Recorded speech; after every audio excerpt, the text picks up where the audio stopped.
వేదం అంటే జ్ఞానం.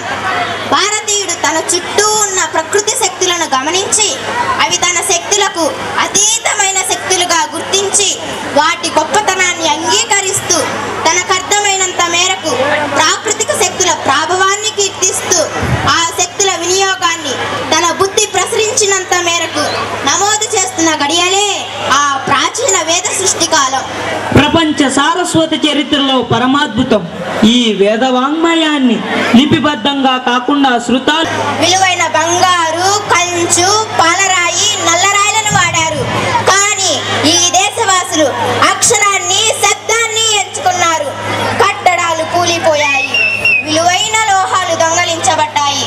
కానీ వేదగా